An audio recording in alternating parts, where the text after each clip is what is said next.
and today we're going to talk about crayon resistance. Crayon resistance, we're going to use it to make a butterfly mobile. Okay, the first thing you need is some sturdy paper. I'm using cardstock, but you can use whatever type of paper you want as long as it's sturdy. You make sure it's not a thin copy paper. You also need fishing line, watercolor, masking tape, scissors, crayons, or any wax-based type crayons, but I personally prefer Crayola, glue, a pencil, a brush, some water, and if you're feeling really brave, you can use leftover birthday candles. Because they're made out of wax, they'll do the same thing as the crayons. So first step is you take your cardstock or whatever type of paper you have and you fold it in half. Lengthwise, in half. After it's folded, you can go ahead and draw half of your butterfly. Half of its head and one wing. And it should look something similar to that. Next, you take your scissors, cut out your butterfly. So your butterfly should look something like this. Ta-da! The next step is to take your crayons or your leftover birthday candles and draw a design on your butterfly. Now when you draw your designs, you want to make sure that you press down hard with the crayons. I broke 1 or 2 crayons myself doing it. Make sure it's filled in really nice, your design. You want to make sure that at least half of the white is showing through for the watercolor. Okay, so it's something sort of like this. It's colored, but you probably want to put a few more designs on here. The next step is to take your watercolor and paint over the design. And that's when you get to see the resist, where the color resists, the watercolor resists the crayon or the wax-based candle.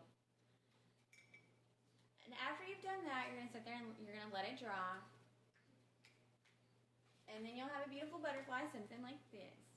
Now, hopefully you didn't throw away your paper, your cardstock or whatever, because you need to cut out a little strip about this size. Just, a little strip. Doesn't have to be perfect. And then you're going to crease the edges. You're going to take this and glue in between your butterfly. Now, depending on how you want your butterfly, if you want the wings almost closed or you want them way open, depends on where you put it and how long your strip is that you cut. So you'll take it and you'll put a drop of glue here, and a drop of glue there, and glue to your butterfly, like that. After that dries, you're going to take and poke a hole through the middle of your butterfly, unless it's the bottom butterfly and you're doing more than one. And you'll poke a hole through your butterfly. I'm using a pair of scissors, but you can use whatever you like. But you don't want it to be too big because you want the fishing line to go through it. Okay, so now you have a butterfly sort of like this. Ta-da! The next step is to take your fishing line,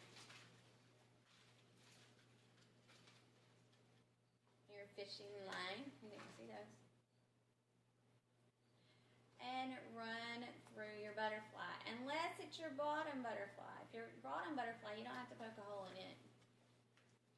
You can just take. Okay, so you've got the fishing line through it. Okay, now you need to decide how you want your butterfly. You want your butterfly like this. You want your butterfly on this side. You want your butterfly, going down. However you want your butterfly, whatever angle. And you'll take some of your masking tape, pull off a piece, and tape the fishing line to the side of the butterfly, just like that.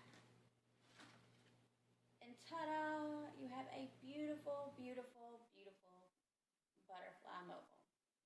My daughter Tyler did this one, and my daughter Taylor did this one. and I did this one. So this is a mobile for all of us. And hopefully you'll have a good time doing this with your kids and with your students. And here's my two little girls. This is my little girl Taylor.